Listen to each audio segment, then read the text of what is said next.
Much love, much respect. I have found many more layers to the story of Perseus here. As I have been analyzing the Hebrew glyphs attached to each one of these tarot cards, and the Hebrew glyphs actually are bringing artifacts from the story out in a very powerful way. And that will be a new feature as we roll forward. Not only will the signs of the zodiac and the elements of the signs of the zodiac become relevant, but also Aleister Crowley Thoth deck with these Hebrew symbols will also become props and equipment to dress up the myth as it progresses through the arc of the story. And also, I have found a critical error in my reasoning and from my previous video, but I believe that it can be, I think it can be rectified. It turns out the symbol here of Iron is incredibly similar to the symbol of the Emperor card. However, after doing deeper research, I have found that the actual symbol of Iron is on the Devil card down here. And that this symbol is Tzadi, Tzadi, Tzadi, I believe. But that misinterpretation of these Hebrew symbols, for one, they are incredibly similar. They both look like a Y. They both look like the constellation of Perseus, very closely. But I think that as Perseus evolves, I believe that there is going to be a switch. I believe that Perseus is going to move the iron.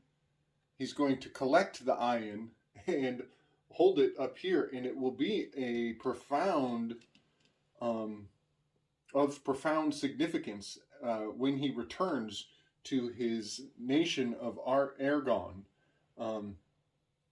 Of Argus, excuse me, the nation of Argus, the kingdom of Argus, up here in the sign of the water, the spring. So when we left him, he had expressed much courage in resisting the king, who was lusting after his mother, and he he overextended himself and obligated himself to go on a mission, to go out and seek out the Gorgon and bring back the head of the Gorgon as a trophy to the king of the nation of fire, as we are in the summertime. So his mother is remaining a virgin. She is abstaining from the wiles of the king, the efforts of the king, and she is wishing him well and sending him on his mission. And Zeus is going to send some blessings to support him as he builds up his entourage. And far-seeing Zeus observed with fatherly pride his mortal son's courage.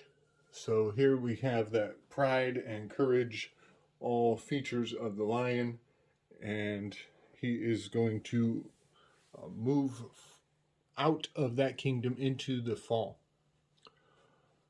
The young man had the potential of the hero. The loud thunderer smiled as he imagined how Polydectes would react when Perseus returned from his adventure bearing the requested gift. The thought was too appealing to dismiss. Who was the king of Seriphus that he should ridicule the son of the Lord of Olympus? Therefore Zeus summoned two immortals to come and help his mortal son. Athena arrived first, shield in hand, her gray eyes meeting her father's expectantly. Behind her came smiling Hermes, hoping for adventure. And that line is just hilarious to me because it implies that he's behind her and he's smiling. He's probably checking her out, hoping for adventure. um, Neither would be disappointed, for Wayfinder, that's Hermes, the realm of the Gorgons would be a welcome change for the shades in dark Hades' dismal kingdom, and he much preferred guiding live heroes to dead ones. For Athena, the challenge was a special one indeed, for she was the goddess who had transformed Medusa into a Gorgon originally. Her final triumph over that arrogant girl would be to attach her severed head to her own great shield. Battle-stirring Athena was pleased with the idea. So, at this point, they jump into the history behind Medusa. And so Medusa starts off as a maiden, as a Virgo, a virgin, and she is self-obsessed.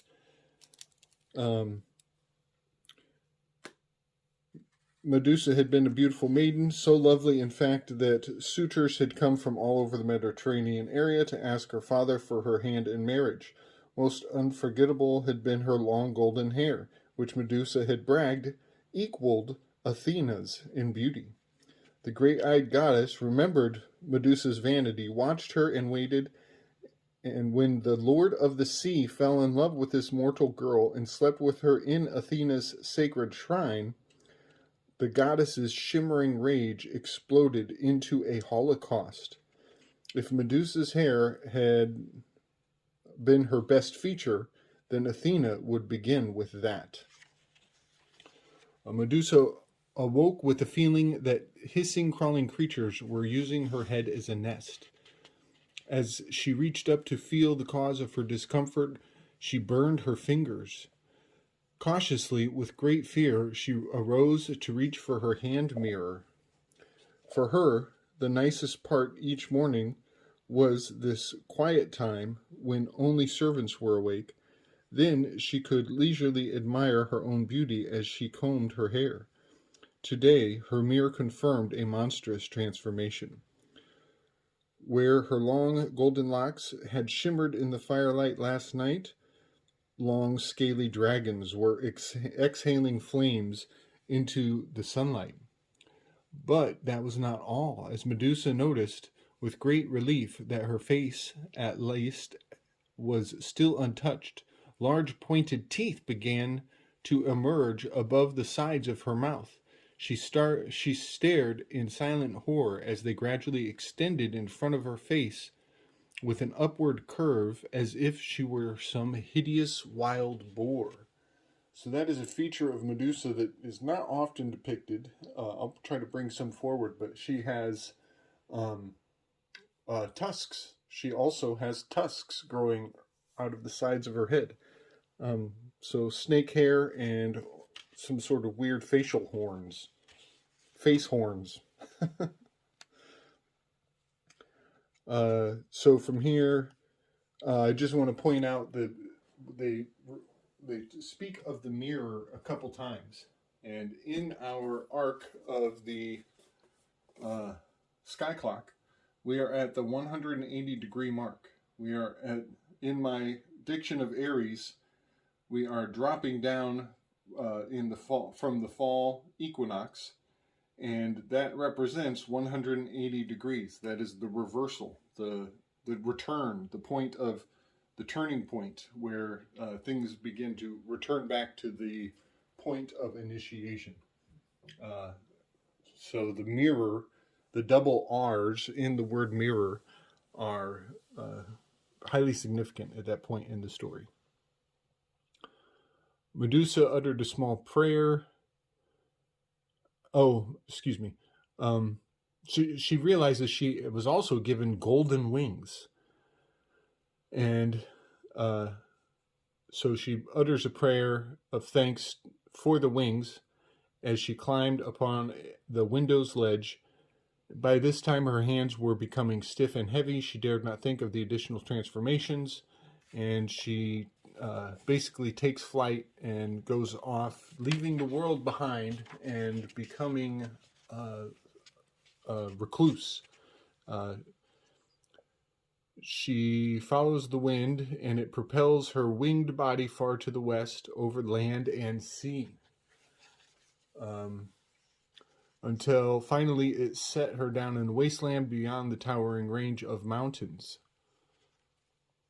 She continued forward on foot through the rocky forest until she emerged by a seashore. The beach also was a rocky one, with scattered sculptures within the coarse sand. Never before had Medusa seen such realistic sculpture. If she had not approached one or two of them and touched them, she would have thought that they were actually real people. The thought of people turning into stone sculptures reminded her of a story she had heard long ago. As she remembered it, there were two monstrous immortal women who lived at the western end of the earth, not far from where the Titan Atlas had held up the sky. They had snaky locks and boar's tusks, bronze hands. Medusa stopped. Her agonizing cry filled the air and echoed from the cliffs. I have become a Gorgon. She raged against her fate, futilely beating her hair with heavy hands. So she's living in loneliness and losing her mind as she accepts her fate. So gray-eyed Athena and her swift-footed brother Hermes disguised themselves as adventurous young men who volunteered to accompany Perseus in his quest. Perseus gets a boat. Once he's on the boat, he starts to realize that his entourage is very special. He noticed his companions had become rather awesome. He could not explain to himself what had changed, for their appearance was the same, yet now they seemed more than mortal. Their eyes sparkled with an inner glow, and when they talked to him, he sensed that they knew his innermost thoughts. Eventually, they get to the shore, and they reveal to him that their true identity. Once they beached their boat, Gray-Eyed Goddess began to tell him. Oh, here we go. At long last, they reached their destination. Perseus had no idea where they were. They had left civilization far to the east. It was at this time that Perseus's friends finally revealed their real identity. He was delighted and awed. Once they had beached their boat, Gray-Eyed Goddess began to tell him what he would have to do in order to kill Medusa. First, he would need to find three sisters of the Gorgons and make them reveal the location of certain nymphs who had the equipment that Perseus would need if he were to sever Medusa's head. Fortunately, his immortal companions were able to help him locate the deathless old women.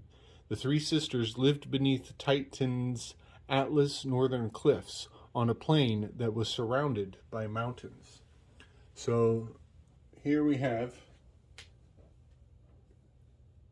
a plain, the fall season, the three months of the fall, essentially, and it's surrounded by mountains. There are this is Earth, and this is Earth.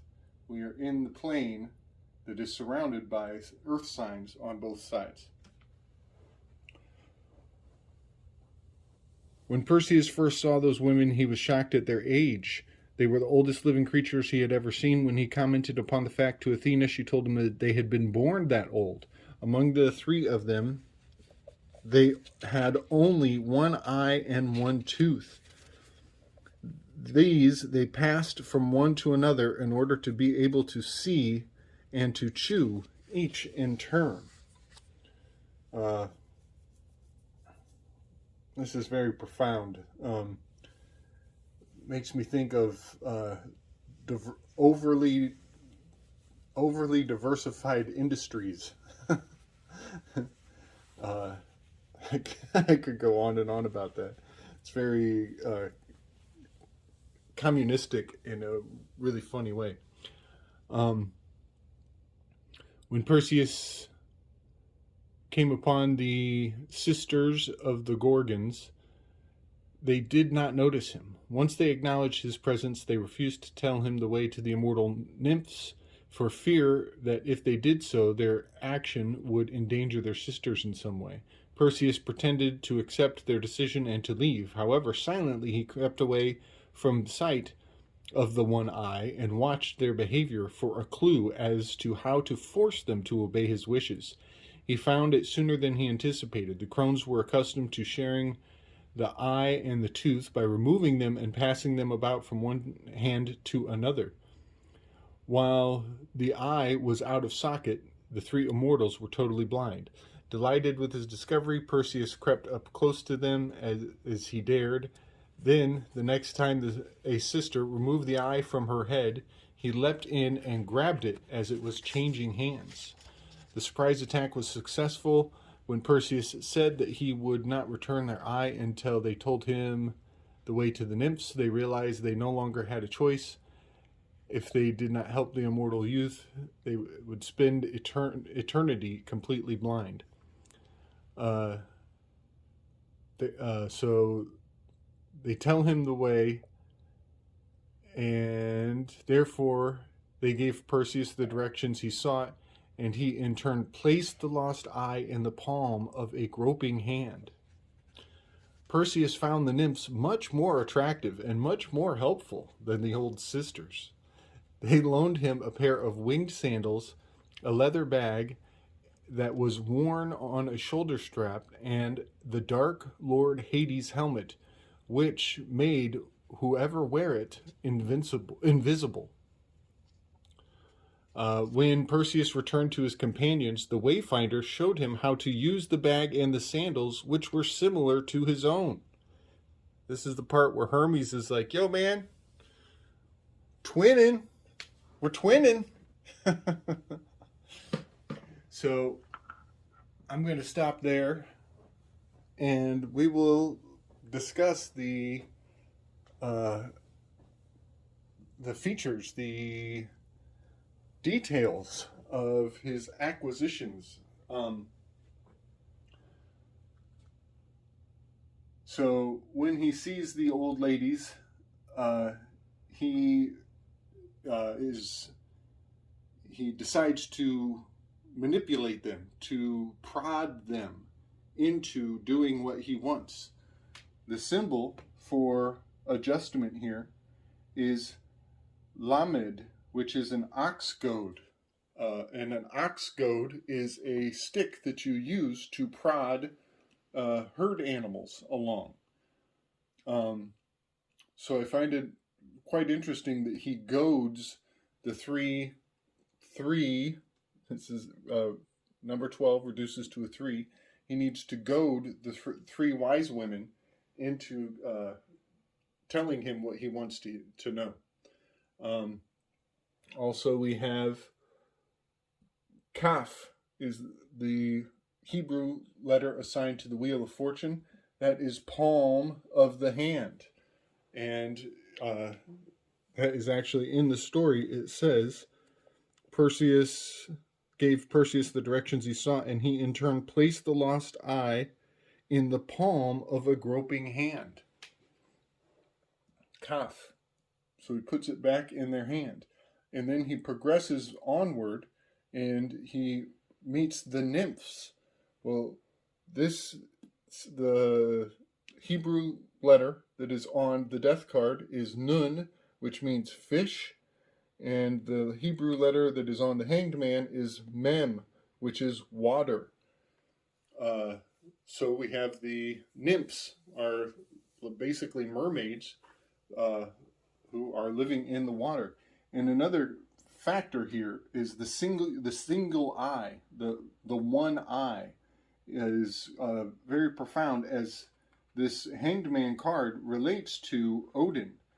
and his experience on the world tree, which he sacrificed a single eye, and he was became a cyclops of sorts by sacrificing his eye.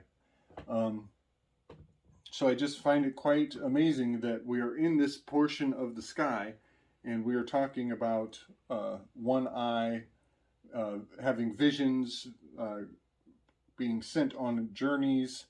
The three witches are kind of like, to some degree, they're much like, fortune tellers, you could say. Often the three witches are depicted as fortune tellers. And then he goes forth with the nymphs, the water fish ladies, and he gains his equipment, the tools that he's going to need going forward in the adventure. Well, right here on the temperance card, which is called the art card, the Hebrew symbol there is samech, which means props. He's actually getting his props, his tools, his gear. And then under the Magi card, the Magi symbol is Beth, which means language. And I find that very interesting because the Magi is also Hermes, and Hermes is teaching him how to wear the clothes, how his equipment is, how functional it is. He's gaining affluence. The Magi card has all the tools he needs, generally on a table, and he's mastering his elements. So we will pause this one there and move forward, as I have quite a few more Hebrew letters to bring to bear. I have to find out how I'm going to fit them on the board. But I find it quite amazing that the Aleister Crowley Hebrew symbols are playing into the story. One more quick fact. We have a shield, which reminds me of the Wheel of Fortune, is one of his implements. And we have a helmet of the god of the underworld.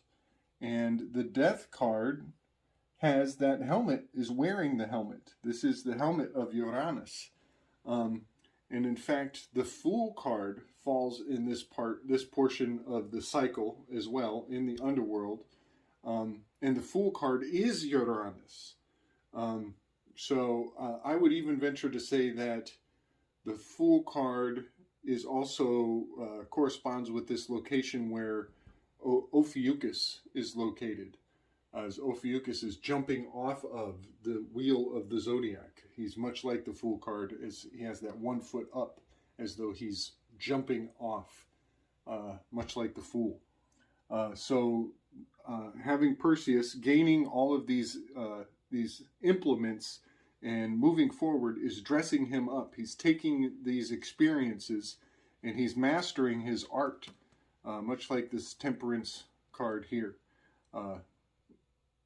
So from this point, we will move into the story of him confronting the Gorgon, and we will try to reconcile my early mistake there between the Ayin symbol and the Tzidi symbol, as I think we will end up moving these cards around, taking items with us to rectify the situation, and essentially having a bit of a killing of the king spell, if you will.